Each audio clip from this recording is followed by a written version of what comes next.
Welcome to The Explainer. Today, we're jumping straight into a seriously fascinating piece of history, one that sits right at the intersection of biology and human ego. We're investigating the Greyhound, or, honestly, more accurately, the historical idea of the sighthound. We're going to look at how canine anatomy, historical bias, and frankly, elite vanity all intertwined over centuries to create the ultimate aristocratic symbol. You know, we look at dogs as pets today, but for long stretches of human history, a hound was essentially a mirror held at an angle to power. Okay, let's dive into this with a brilliant quote from historian Dr. Richard Murdoch Montgomery that perfectly frames our whole investigation. He says, "Speed, being innocent, has often been employed to certify rank, conquest, leisure, and betting. The dog ran, the human drew conclusions." I absolutely love this framing. The dog's biological speed is completely innocent, right? The animal is just running because, well, that's what it was built to do. But human societies took that biological reality and projected all their own desires onto it. We took a fast dog and used it to certify our own rank and leisure. The dog ran, but we drew the conclusions. And those conclusions, they shaped history. So, the crucial point is we have to challenge a major assumption right out of the gate. When we look at ancient Egyptian carvings of these elegant, long-legged dogs, our eyes desperately want to say, a greyhound, I know what that is. But as the source material warns us, the eye is a pleasant witness, but a really poor judge. Visual likeness absolutely does not equal biological descent. Just because an ancient dog kinda looks like the purebred sleeping on your couch, that doesn't mean they actually belong to the exact same modern category. Section 1. The breed versus type trap. To truly understand these animals, we have to separate modern administration from historical function. Here's the core distinction we've got to make. A modern breed is actually an administrative category. It's prescriptive, it's driven by breed standards, and it's rigorously maintained through closed registries and stud books. An ancient type, on the other hand, is a functional form.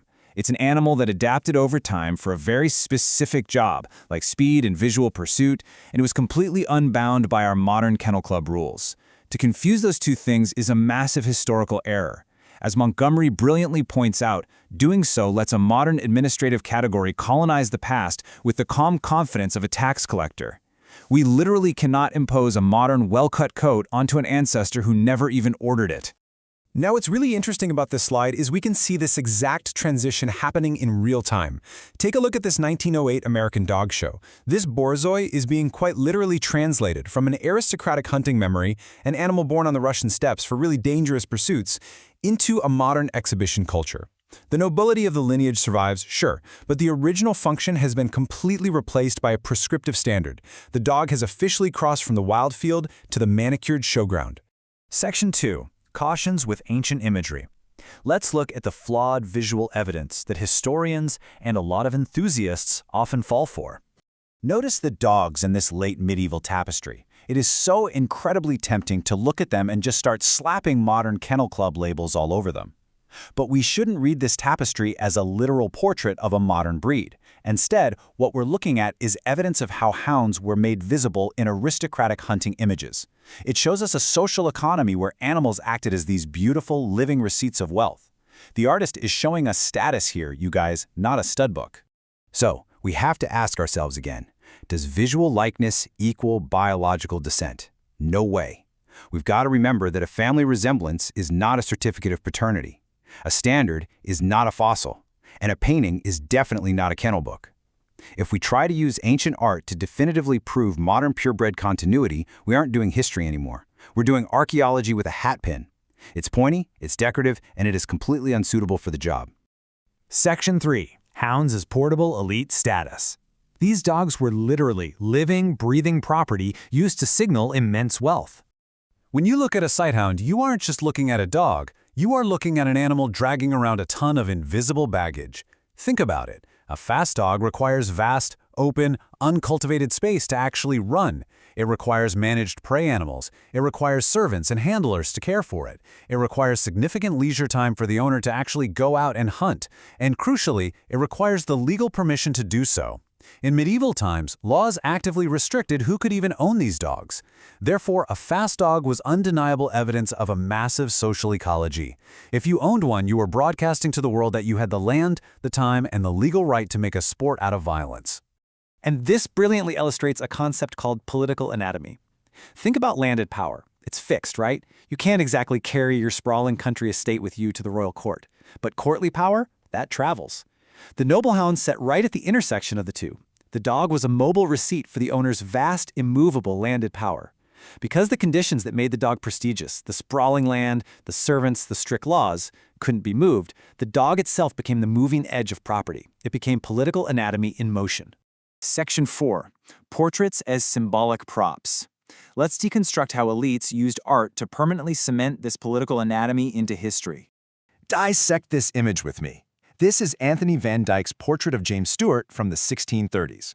The dog here is acting as a totally composed aristocratic prop. The author actually calls the noble dog a velvet adjective placed next to power. It's actually a little bit of a comedy of power if you really think about it. The master is important because the dog can do what the master physically cannot, run down prey at incredible speeds. But the picture is designed so the master gets to claim the triumph of the dog's speed as his own personal prestige.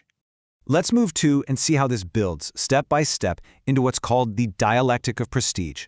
First, a biological capacity, like incredible speed, enables a practical use, which is hunting. Second, that practical use becomes socially restricted by law and class. Third, that restriction turns simple utility into high prestige. And finally, fourth, that prestige feeds right back into intentional breeding, art, and heraldry. This is the exact historical transformation where biology and elite vanity finally shake hands to create a legend. Section 5. Historical Hound Vocabulary Review. Now that we understand the machinery behind them, let's correctly translate these case file terms.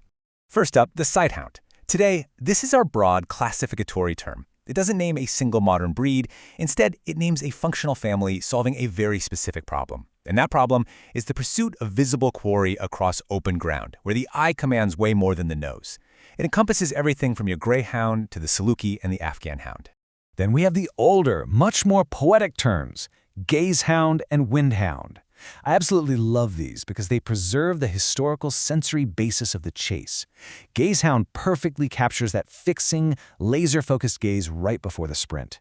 And windhound captures velocity as something almost elemental, which is a really pleasant exaggeration unless, of course, you happen to be the hare. These terms capture the magical speed of the animal long before modern taxonomy came along and flattened out our language. Next is the long dog. In historical usage, this is a cross between two sighthounds. Long dogs are proof that dogs were often bred for absolute practical intelligence rather than just to satisfy some show judge's strict standard. They were bred by pure necessity to answer the specific questions asked by the local terrain and the local prey. And finally, the lurcher, a sighthound crossed with a working type, like a collie or a terrier.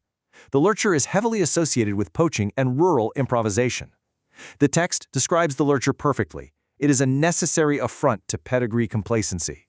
Sure, it might be a scandal to a purebred purist, but it was an absolute masterpiece for a hungry household trying to survive in a tough world of risk, evasion, and strict hunting laws. The lurcher proves, once and for all, that utility can absolutely outrun respectability. The socioeconomic divide is beautifully summarized right here. You can have the exact same biological speed, but the meaning changes entirely based on human class dynamics. The Lord's gazehound signifies polished, aristocratic rank and runs completely under legal authority. Meanwhile, the poacher's lurcher signifies rural necessity and hunger, running under the cover of night, using evasion and intelligence. It's the exact same canine capability, just dressed up in completely different social and legal meaning. Which brings us to our concluding quote. Nobility is not some biological essence woven deep into the dog's DNA. It is a historical attribution. The hound's beautiful form, the deep chest, the tucked waist, the long, powerful limbs, it was just waiting for human societies to dress it up in meaning and vanity. The dog just ran. We did all the talking. I want to leave you with a final thought to ponder as we wrap up this explainer. We've seen how the ancient hound was essentially a mirror reflecting aristocratic power, land ownership, and exclusivity. So take a look at the pets in your own homes or running around at the local dog park. If historical hounds carried the invisible baggage of kings, what exactly does our modern obsession with standardized purebreds reflect about our society today? What invisible social baggage are we still attaching to the end of a leash? Think about that and always keep questioning what you see.